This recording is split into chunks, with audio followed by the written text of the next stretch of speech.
And we are live. You can see it live on your screen now. I see it live on my screen. Nice. Okay. So, disclaimer, the show is not for the faint of heart or the easily offended. The views expressed here are that of the show hosts only and not their wives, girlfriends, husbands, boyfriends, polygamous partners, employers, music artists, businesses, other than the cognitive disillusioned podcasters. The explicit tag is there for a good reason, so please proceed with caution.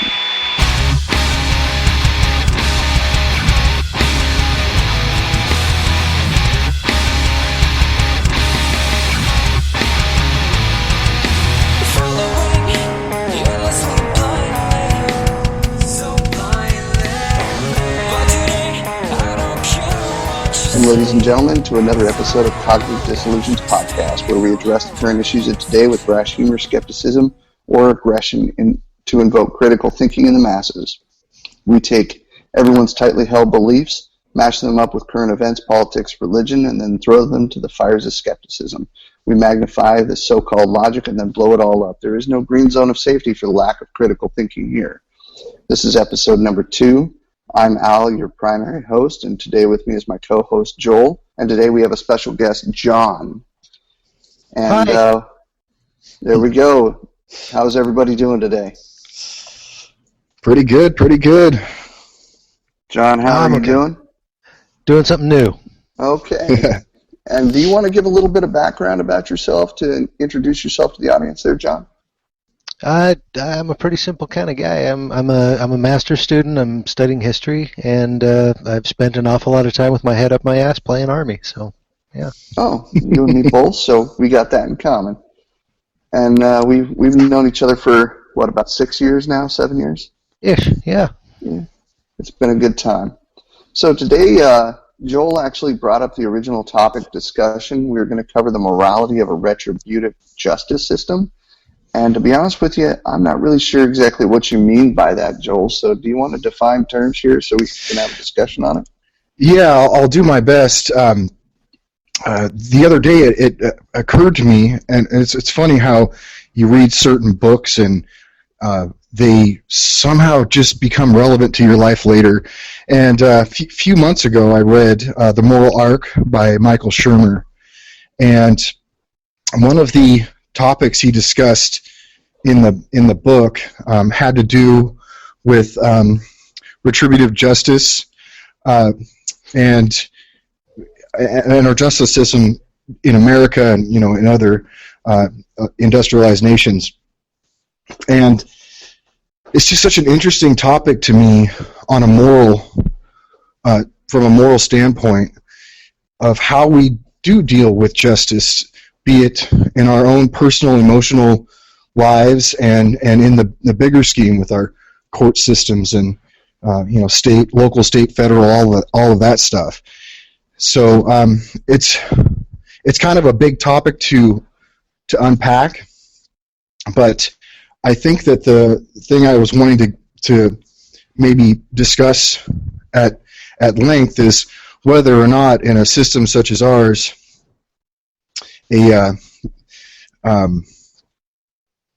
sorry, I lost my train of thought there. Basically, just figuring out the moral implications of having a justice system where the goal, in some part, seems to be punishing people rather than just aiding society and keeping people from doing bad things as being the primary goal. Okay, so where are you seeing, where are you coming from with this? What exactly are you defining as punishing? So basically, if someone commits some act and they are found guilty in our court of law,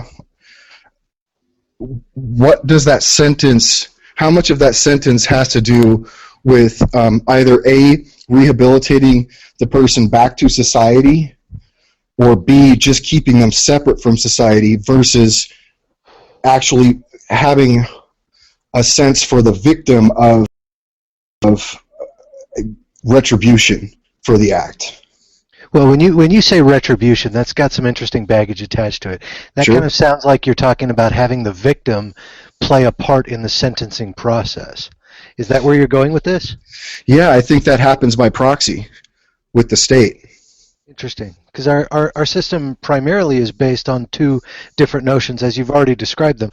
One, of course, is rehabilitation. The other one is punitive. In the punitive sense, it kind of goes back to human nature. If there's no reason not to do something, somebody is probably going to do the thing that they think is in their best interest. Sure. And so the question comes into play as to what our goal is as a society. Is our goal to, like I say, sort of be kind of the proxy for the victim in a retribution sense, or is it really just to ultimately be the blind, cold arm of justice and keeping people from doing bad things, and then if they aren't a risk, allowing them back into society? Well, that would ultimately depend on what the crime is. If it's, possession of marijuana, or somebody's high on heroin and gets arrested for being intoxicated in public, the goal of the system should be rehabilitation. Education, the treatment and release of that individual from a treatment center, not a prison. Whereas something like child molestation, rape, or murder, that should be punitive, because we've already determined that those brain states are chemically induced. Those aren't really choices. Those are individual brain chemistry problems. Well, it also depends a great deal on what you want to define as risk. An American author, Larry Niven, a sci-fi author, once wrote that the product of freedom and security is a constant. As one increases, the other must decrease. So if you want to have a freedom-loving society, it's going to be a risky society. If you want a safe society, it's going to be totalitarian. There's not going to be any freedom. That's exactly what we discussed on our last podcast, actually. Yeah. See, it all blends in together. So yeah, it really it's a nuance that I'm really struggling with trying to describe, as well as Shermer did in his book, and other authors I've read have certainly touched on this as well. But ultimately, the question is, like Al just mentioned, that there are certain chemical states or afflictions that can occur, such as just awfully placed tumors in the brain that are triggering someone's pituitary gland to be constantly firing. Now, is that person who is seeing murder someone out of a rage that is induced by this tumor, are they as culpable for their actions as someone who is a sociopath or a psychopath and who is almost guaranteed to reoffend, whereas the other guy can maybe have this tumor excised from his brain and go back to living a completely productive and nonviolent existence? So, we already have, and the system is supposed to be designed to already have a check and balance in that situation, where if it's presented in court that there is significant scientific evidence that the individual has the tumor, and a removal of the tumor will remove the likelihood of the threat, then yeah, they should receive medical treatment.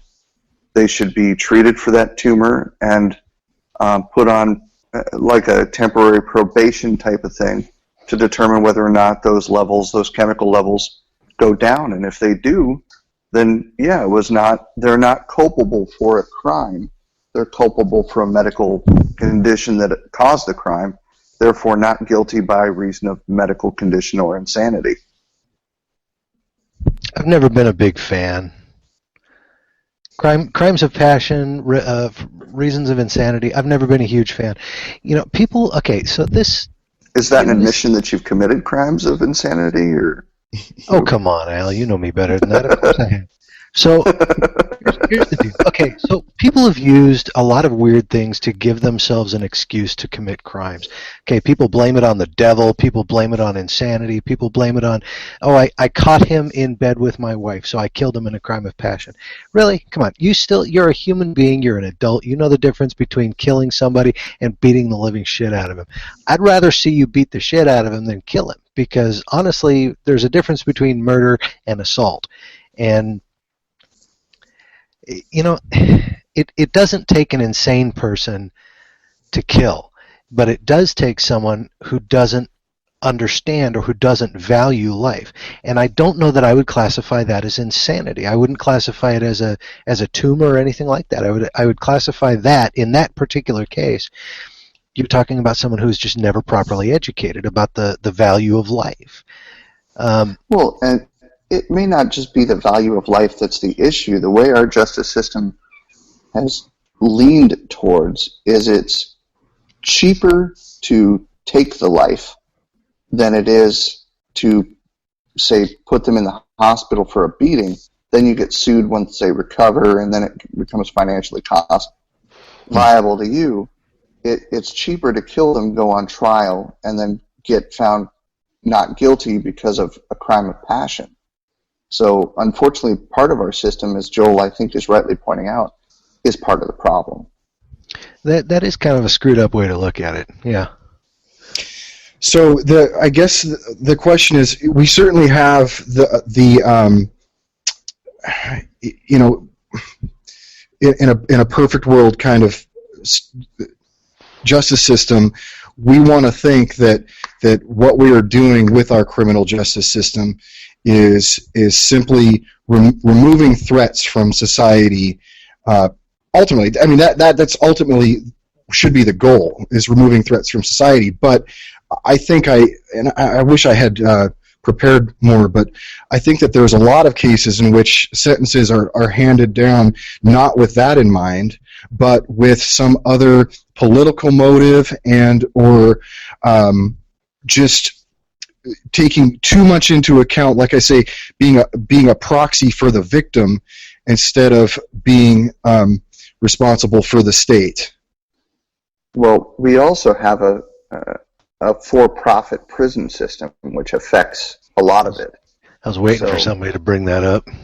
I mean, there are some systems that aren't, but we do have a for-profit system. So the jails, the companies that run the jails, get money for getting people in their system, and they then use that money for legislation that gets more people into prison for longer. Al, do you think that that's a reason for creating? Now, let me rephrase that. Do you think that perhaps that's why we keep redefining what risk is? To be honest with you, I don't know. I would have to give that some more thought. It's not one of those just off-the-cuff kind of questions. Yeah, I don't know if it's redefining risk. I mean, it certainly did. It certainly did in the 80s when we had the crime wave. We reevaluated risk throughout the country, but I guess I'm trying. Again, I'm losing my train of thought here. Go ahead. Somebody take the mic. Let me see if I can bring it around for you. I was reading a story not too long ago about a place called in Thurston County in the state of Washington. There's a town called Tumwater that actually criminalized petty crimes like jaywalking. Okay, criminalized it, made it a misdemeanor. You could go to jail overnight for a couple of days, whatever the case may be, for committing a relatively small and insignificant crime. Nobody's being harmed, but a cop sees you doing something wrong, they can arrest you, and you can go to jail for a couple of days. I mean, do you think that is perhaps part of the problem, is making that sort of thing happen and increasing the number of prisoners just to feed these capitalist prison warden people folk? I think that would be part of it, yeah. Yeah, I do think so, and I think I guess it kind of depends on how you look at this, because there's there's the risks that we kind of all intuitively know, and then there's the propaganda that happens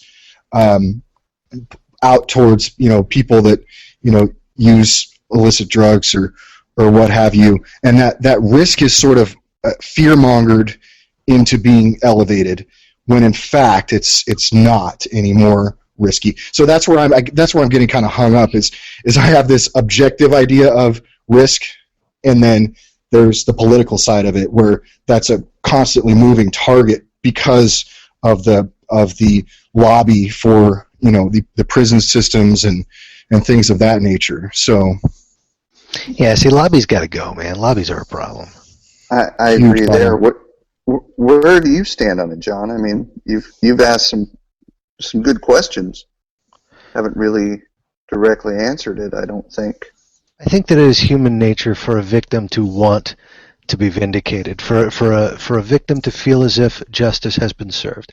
And in a system that is designed around fairness, I don't think that'll ever happen, because a murderer,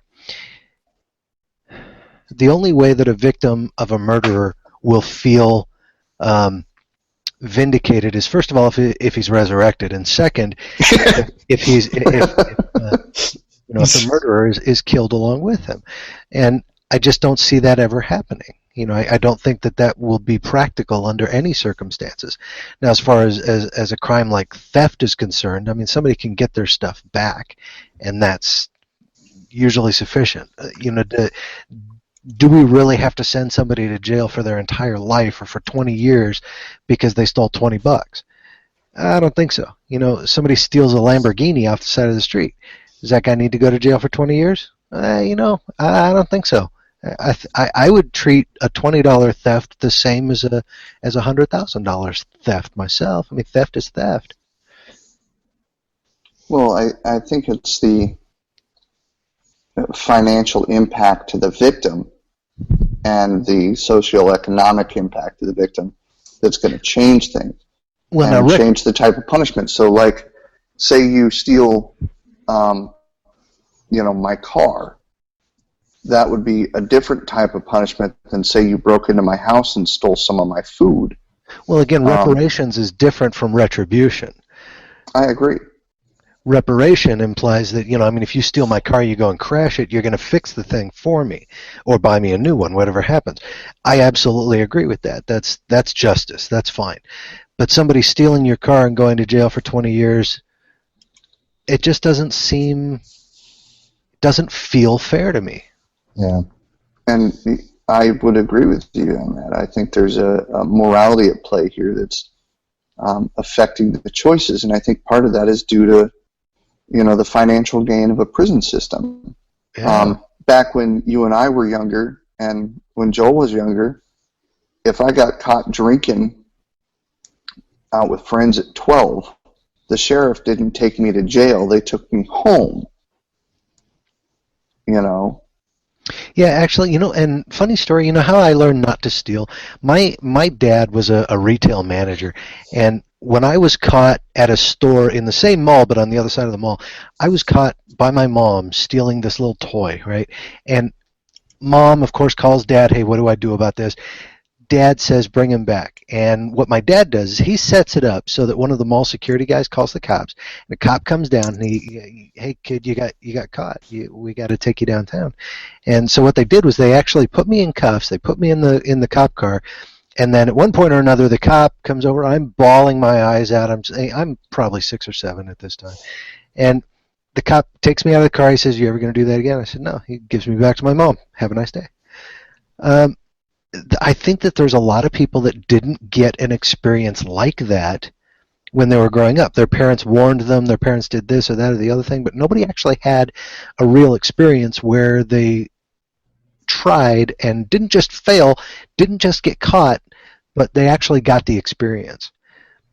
And I don't know that would be child abuse or anything like that. I don't feel as if I was abused because of that, but I mean, it was a really great lesson. Anyway, I'm rambling.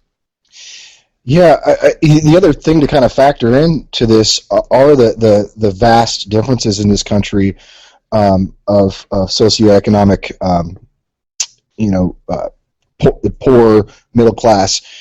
When I think that you have to factor in these cases where somebody comes from, what their history is, whether or not they genuinely have a sense that if they do actually work hard enough, that they will be able to meet their needs and hopefully some of their desires in our current system.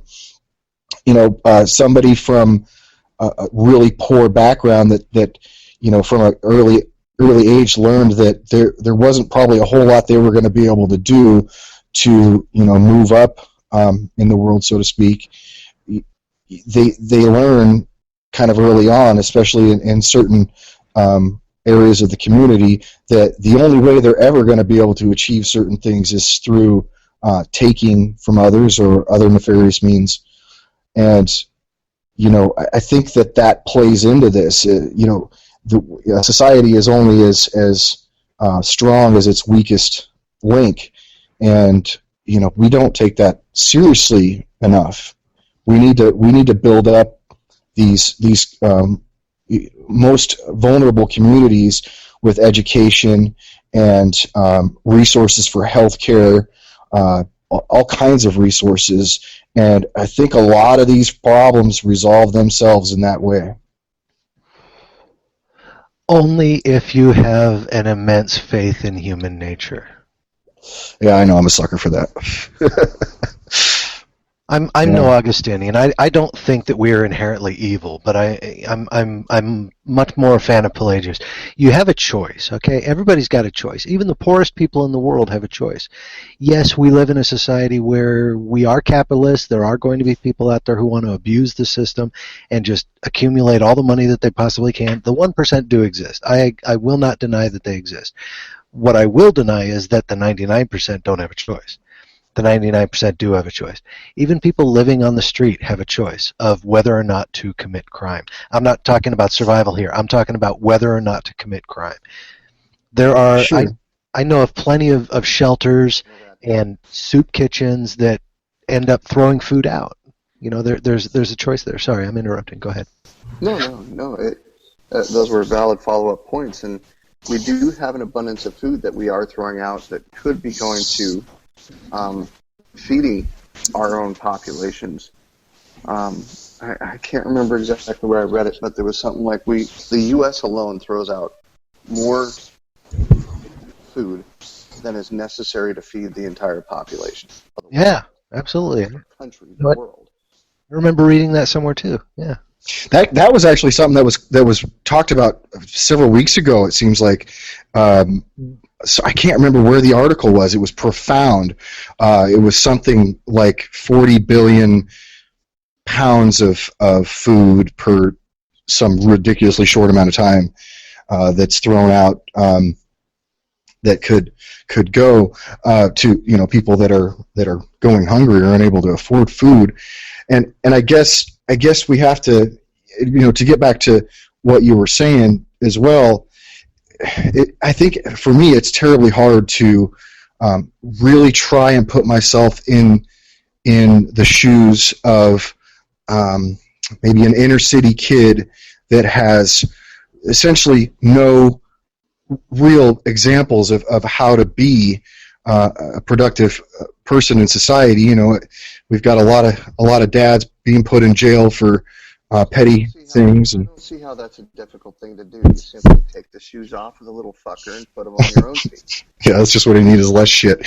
But no, I Well, again, you're talking about not just virtue, but you're talking about role models. When these kids are fans of rap music singers and they're watching, if you live a victimized childhood, and I'm not talking about the child being the victim, I'm talking about the child learning to be a victim, then that's how you're going to live the rest of your life. And if that's all you see on TV and that's all you hear about in your music, you're going to think that that's not just okay, but that's normal.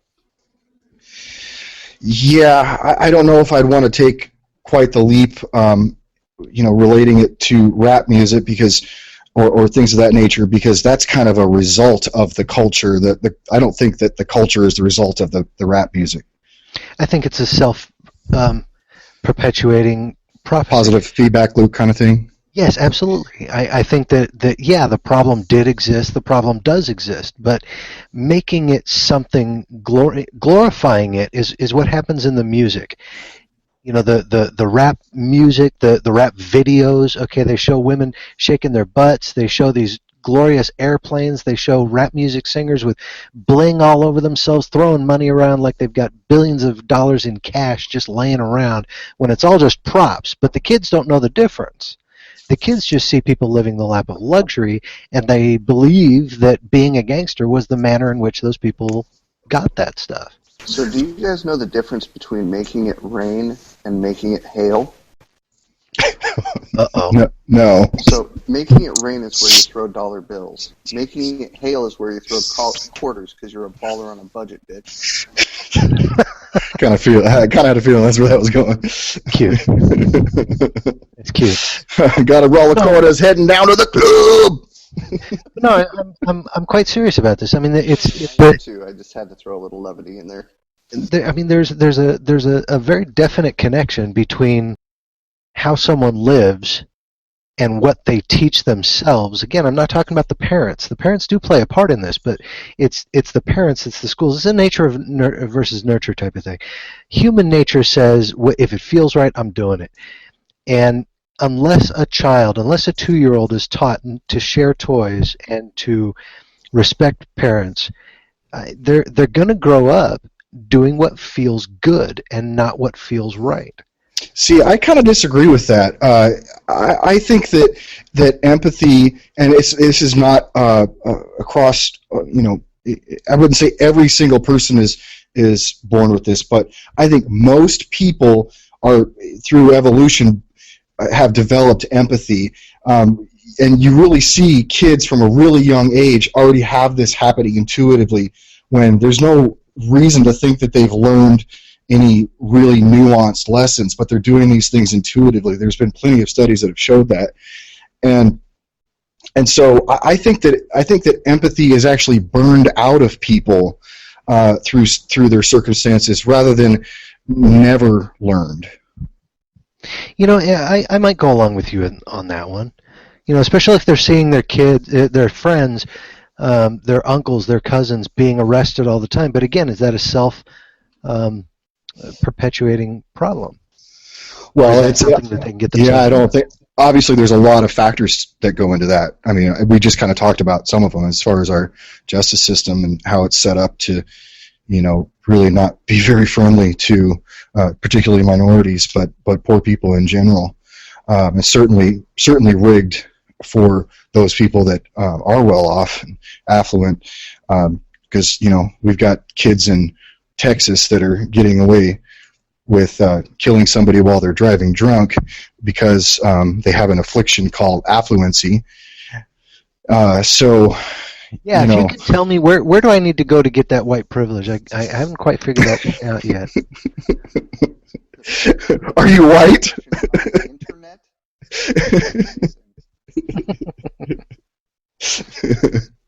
That's funny. Podcast show of first world problems, and that was the question that got put.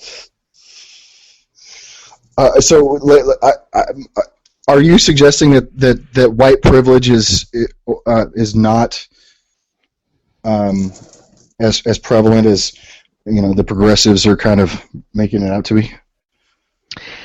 I think it is as much an illusion as the gun problem. I think that I don't have problems with cops because I don't really know any cops. I mean, don't get me wrong, I've got friends who are cops, but I don't know them as cops. I know them as my friends. So when I go to when I go to work and I see these people, they are not there to patrol. They are there in civilian clothes. They are not really cops. But when I'm driving, I drive a reasonable speed.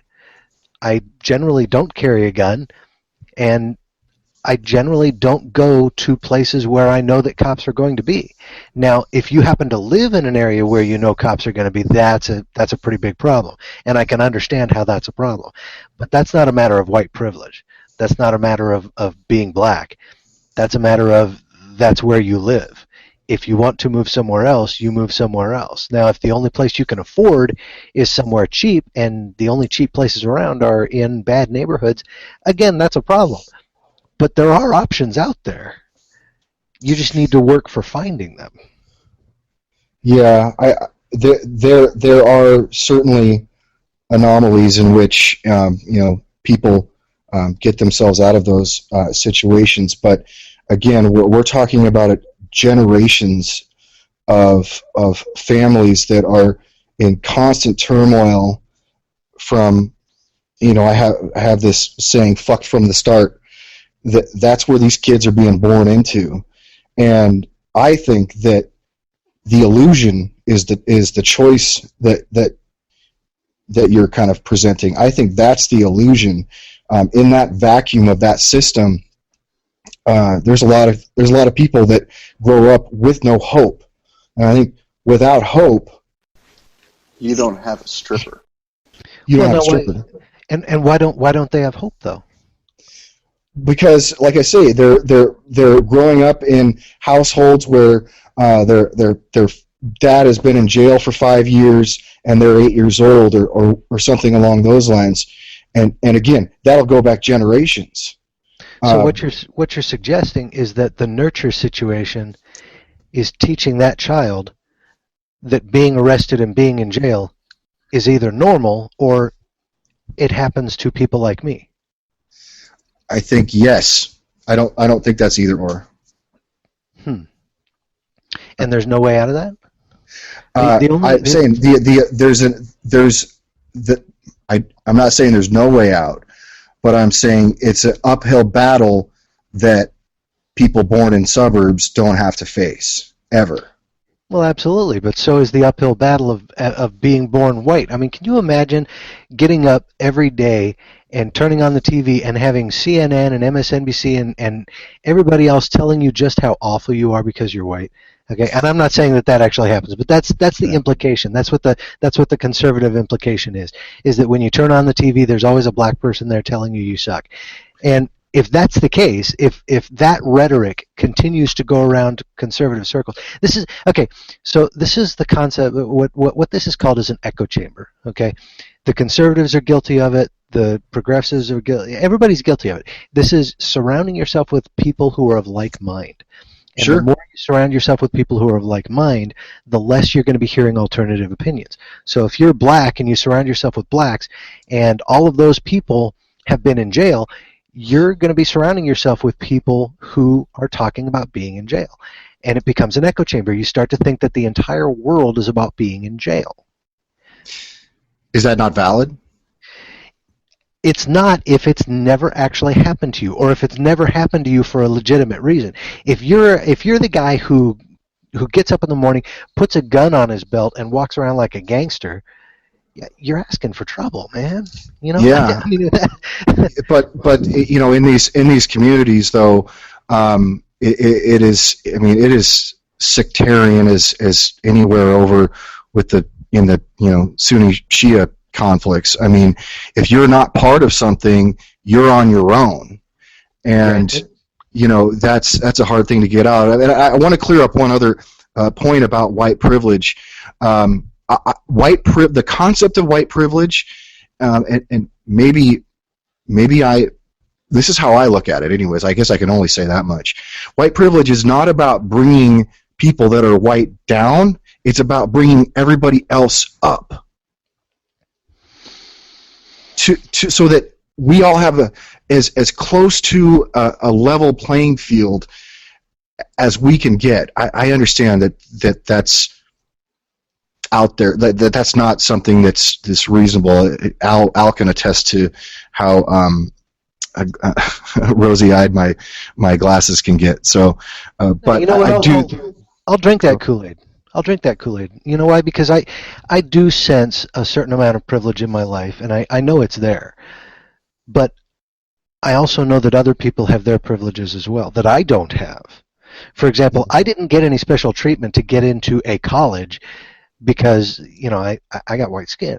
So I actually had to apply for it, and I didn't have affirmative action to ensure that even though my test scores are a little bit low, I'm still going to get in. I didn't have that advantage.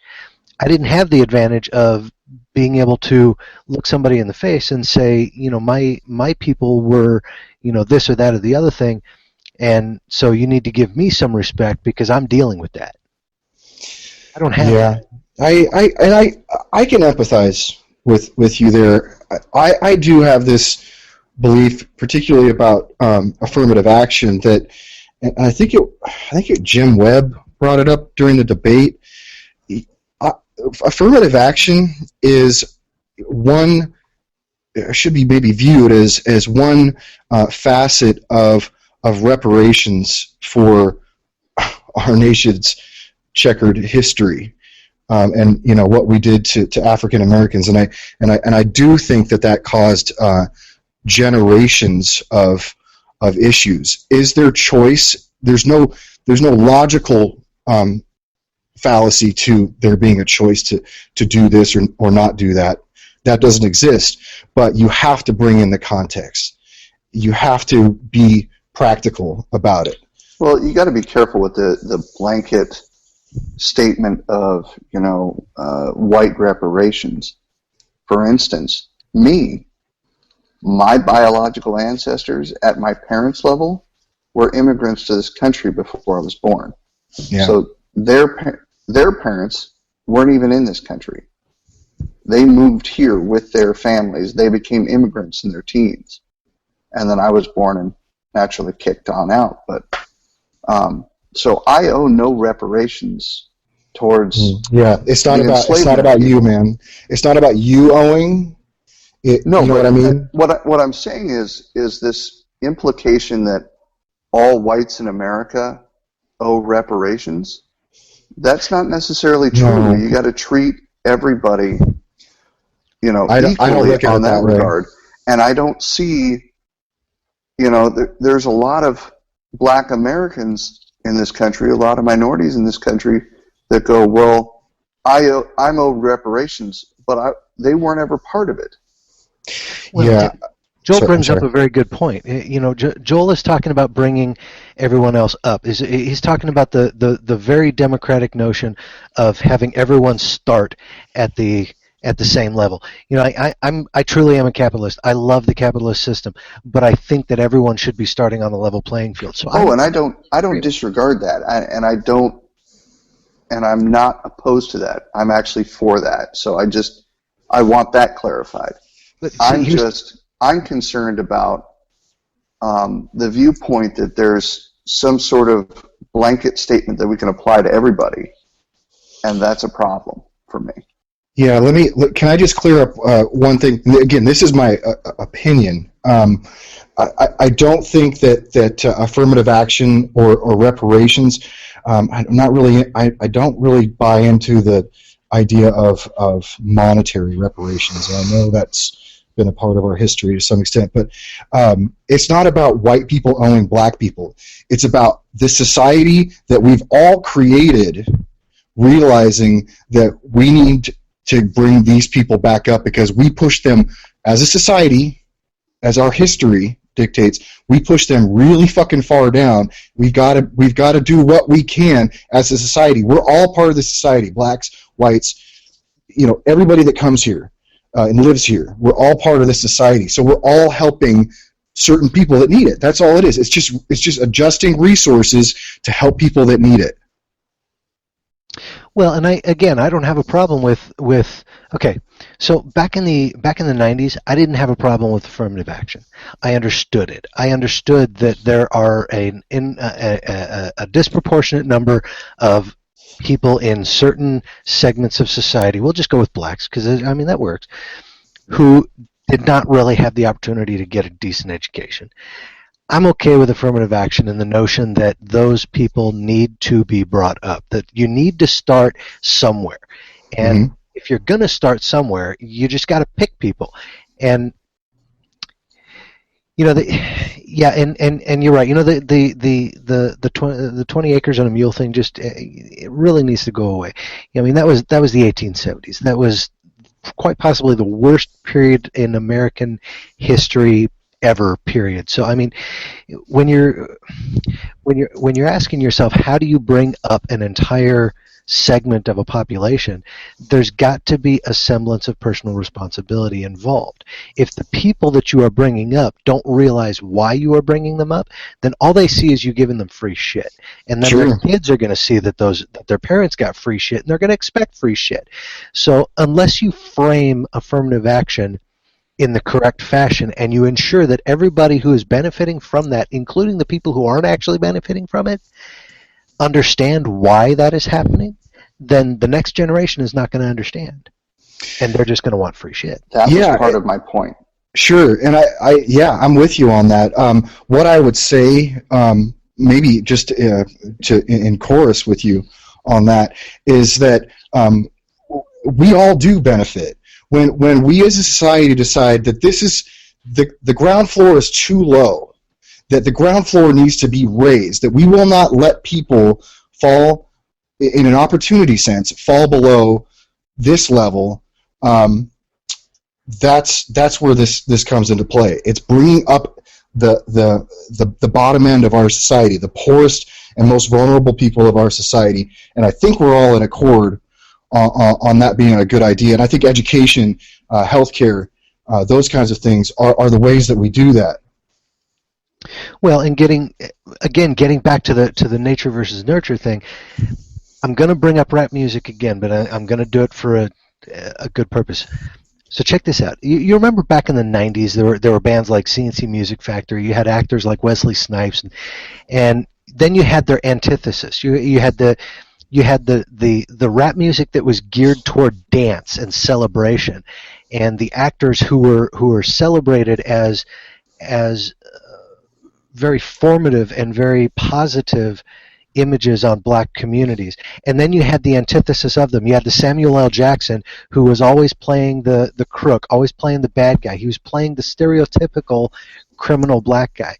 You had the gangster rap that started showing up in 94 and 95 and actually started becoming popular. It didn't show up, but it started being popular in 94, 95. And now today... As a side note, Samuel L. Jackson needs to read My Life Story, because My Life Story needs motherfucker in there about every 10 seconds. And getting them snakes off of them motherfucking plane. And putting bitches on chains. Here we are 20 years later, and it's not that hard to find on YouTube a video of it seems like every day when I'm looking for something amusing to watch on YouTube, I'm finding two little white girls on YouTube rapping along with a song that's talking about slapping bitches. Yeah. And you got movies. I mean, it seems like in the last 10 years, I can't even think of 4 movies where a black man was in the lead that wasn't about crime, that wasn't about something negative in society. Hitch. So, huh? Well, the movie Hitch. That wasn't within the last 10 years. Yeah, it was. Let me throw out something, just because I can relate to this. I feel this is somewhat analogous. So, in my own life, we had, the rise when I was in high school of grunge rock, which was anti-80s rock, which was glamorous and sex, drugs, and rock and roll material kind of stuff. Yeah, and then you've got this scene that comes up that's fucking pissed off about shit, that needs to find a way to vent that energy, and in fact there's been some recent studies done, and I'd have to dig into this to quote specifically, but because I listen to a lot of metal kind of music and create it actually, and there's been some studies done that even though this music is in nature incredibly angry and full of angst and all that stuff, that it actually has the opposite effect that a person might think on the majority of people that listen to it, that it actually calms, helps them release that energy into the music. And I don't I totally see what you're saying about the message that's being sent, but on a certain extent too, it is the venting of things that were already happening in the community, in those kinds of cultures that were surrounded by that. Because I mean I can relate to that on a rock and roll level. I was starting to get pissed about the world, and I wanted to let that anger out in a way that was not going to fuck people up, you know. Well, and bringing it around back to the mental health issue that you brought up earlier in the podcast. You know, Jeremy, the song Jeremy, okay? Yeah. It's about a kid who's got some pretty serious problems. Okay? Yeah, great song. Anybody who's listening to that song and having a fantasy about it. Here's the real problem.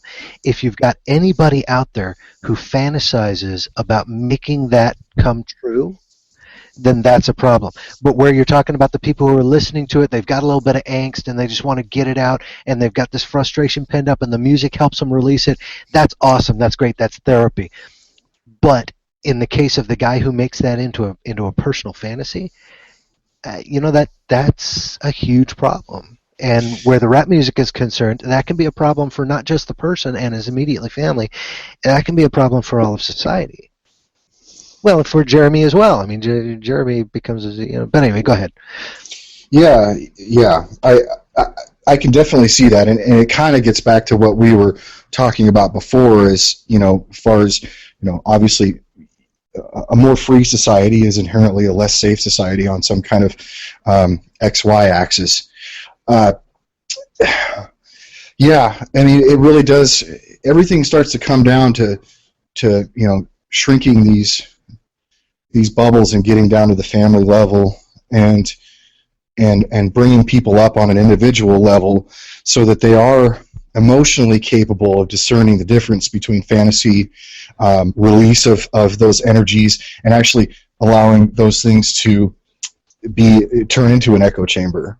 Yeah, that is a problem. It's something that needs to be addressed. I mean, we live in a society where we have this huge media system that is created in a fantasy sort of sense. And if you're unable to tell the difference between fantasy and reality or morality, then you are definitely a danger to yourself and a danger to society when things get out of control. Yeah, absolutely. And then what do you do with that guy? Getting back to the premise of this whole thing, what do you do with that guy? Yeah, so you got to capital T. Yeah, and you have to ask yourself, are we dealing with these things after the fact? You know, well, what do you do with that guy after the fact? Well, he's believe fucked it or up. not, I forget the country. There was a psychological study done on thieves initially, and they're applying it to other locations. They found that when they took the thieves and brought them into therapy and taught them empathetic facial recognition, to where they could see, you know, this is somebody who's sad face, this is fear on people, and they rehabilitated them through that, their recidivism rate drops to like the low teens, versus the ones that weren't treated stayed up at the recidivism rate in the high 90s. So, I mean, part of it is just empathy and learning what other people are feeling and how to detect that through facial and body language. And a lot of that stuff comes down. The assaults go down, general violence goes down, and these are in countries where there's firearms everywhere. And they're finding that this education helps. That's the kind of thing, though, that takes an immense imagination. You know, some people have imagination, some people don't. So the amount of attention a parent pays to a child is directly proportional to the kind of education the child gets. I'm sure that both of you will agree with that statement. So if a parent is in jail for 20 years and his 8-year-old has never met him, or all his 8-year-old knows is that his daddy is in jail, the only person he's relying on is his mom. Well, if his mom is working all the time, she's not there to teach him that this is what a sad face looks like, this is what a happy face looks like. Ow, that hurt, don't do that. You know, if all this kid has is a couple of siblings to bully and nobody's really policing this kid up, then again we get back to the notion that people are inherently bad or whether people are inherently good. It's a matter that the kid was never taught. So trying to teach that person as an adult, I would guess, is a little bit like trying to teach an adult how to talk. It's going to take a lot longer. It's going to take a lot more effort. Absolutely. Whether or not we want to retool or re-gear our justice system to try and do that, to try and teach people what their parents should have taught them in the first place, I don't know that's really practical, but I would love to see that happen. I mean, that sounds like a perfect solution to the problem. I think it's part of a perfect solution, because we have to deal with the reality that even in certain cases, I could just say in my life, I mean, my dad was gone early, and it wasn't because of jail. I mean, I'm sure he was in jail some, but not like not like a convict doing hard time, but it's about creating that community that can help to pick up some of the slack in that regard, and creating opportunities of education, of early intervention, mental health, and healthcare in general, and having more places that kids can go of all ilk.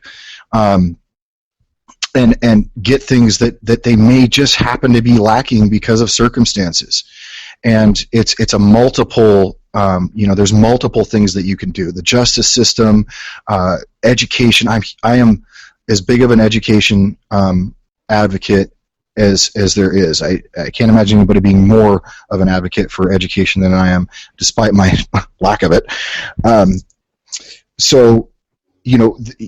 I wonder what these. I assume there's some certain amount of pillars that are going to tend to be more beneficial to kids as they're growing up. Healthcare, education, maybe some other things I'm not even thinking of. Well, one of those things has got to be connectivity. I mean, the internet has helped me expand not only my influence, but also the influence of others on me, and definitely helped me view myself as more as a member of a larger community than I was before. Yeah. So part of that truly is a psychedelic experience. I mean, in by definition, it's a collective, transcendent way to experience the world.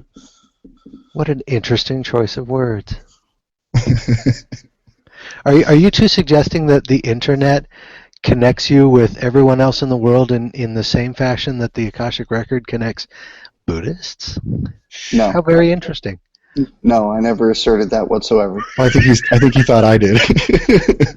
He's fucking with me is what he's doing. And I okay, there's something going on here I don't know about. I'm fucking with both of you. It's all good. John likes to poke quite a bit, just like we do. Yeah, and it entertains the fuck out of me. That's why I love the guy.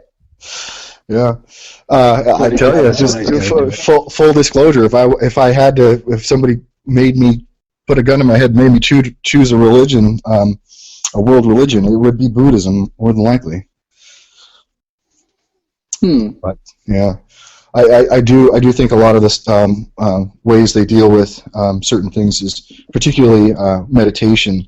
There's just a lot of data that is really helpful to people. Well, that is a whole other conversation. I know. We are actually creeping up on an hour already.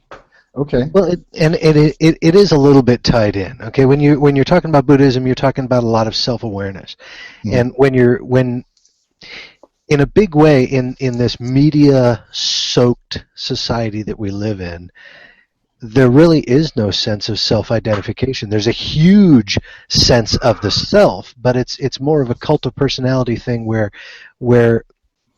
the individual feels as if it is the center of the universe, and there really is no sense that there is something outside the self. Where in most religions, there is at least that sense that you are trying to teach people that there is something above themselves, no matter how much, how proud you are. I would say, from an atheistic and humanistic standpoint, that would be the human species. That's what I would view as something bigger. The larger community as a whole, the network of this entire planet, and the other creatures and plants on it that I'm responsible for. That's what I would say. But that's just me. How do you get the guy in the inner city to understand that, though? That's a good question. I don't have an answer to that.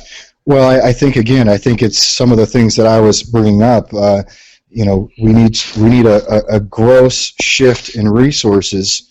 God, I mean, I could have benefited from things that I know I would have benefited from some of the things I'm talking about. So this is not a black and white issue. This is a class issue. Mm-hmm, mm-hmm. Yeah. I fuck you, man. You know I'm struggling tonight, man. You just throw a freaking branch in my wheel, man. Well, you kept throwing the whole fucking racism catches on me on the last one, so I got. That's true. That's true. Yeah, I'll take it. But yeah, I mean, bringing again, saying no member of our society is going to have anything less than these basic opportunities and access. That's where we have to make the decision. And I think a lot of these other things, you'll just see they start to work themselves out. Because this stuff has to happen early. It has to happen comprehensively, and it has to happen with this notion that I am sacrificing part of what I'm doing, part of my time on this planet, working or what have you, to bring up all of society. I'm giving more to get even more because I live in a better society where I don't have the same level of risk that I do when there are so many that are destitute, so many that never had the opportunity to learn empathy at a young age because mom was never there because she's working 2 shifts every single day. It's about love, man. Absolutely. That's what it's about. I think we all come from that same spot, and we all have that same view. Hang on just a second, guys. The network video lost again, so I think our audio is going to cut out again. We can hear each other, but I don't know if we're going to be able to see that. Hang on just a second. Oh, come on back. This happened earlier in the program, and I had to unmute all our mics because our mics got muted, so I don't know how long that was out. Shit. And whether or not we still have. Well, I know I caught it within a few moments of video coming back on, and the video was only out for maybe 30 seconds to a minute. Yeah. So hopefully we didn't miss a whole lot. We need to try something else. Our audio's all down. Yeah, I think it just went out again. No, it's back up. We're back up. I just turned the audio back on. But yeah, this is what we've been dealing with, John. So while we got audio back up and video back up, huh? Ain't technology great? Yeah, well, we don't have this issue with Skype, but that's a whole another conversation. Oh, jam at Google. Yep. Well, Google edited several of our programs already, and it pissed me off. So, fuck them. So we're coming up on an hour here. So this has been a really productive conversation, I think, and I think it gave different perspectives and different viewpoints. So, John, is there some place you'd like to direct the listeners to that they can find you or any work that you do if you're interested? Perhaps at a future time. Okay, that's fine. And what about you, Joel? Do you want to direct the listeners to your personal pages or anything like that at this time, or do you want to wait till later? Yeah, I don't really have any personal projects that you can go to right now, but I would. The whole premise of this conversation was my recalling the book The Moral Arc, again by Michael Shermer, and I really highly recommend that book. It's extremely comprehensive, and it really ends up in such a way that you are left feeling like dang, as crazy as things are, we really are kind of heading in the right direction, and it is kind of I'm sure we're all familiar with the concept of the moral arc towards justice, and the data seems to support that that's a real thing. But we all have to keep putting the work in, and I think part of that comes from educating yourself and being aware that this concept even exists. So if you have some time, I recommend the audiobook. I'm a big fan of audiobooks. They've really enriched my life, and so go check it out. It's a fast read, but it's certainly got a lot of content. Okay, excellent. So we're going to end this podcast. We're going to say goodbye. I'm going to stop the broadcast, but we're still going to have audio afterwards, so hang tight around. All right, everybody. Thank you for listening, and have a good night. God bless. Peace, love.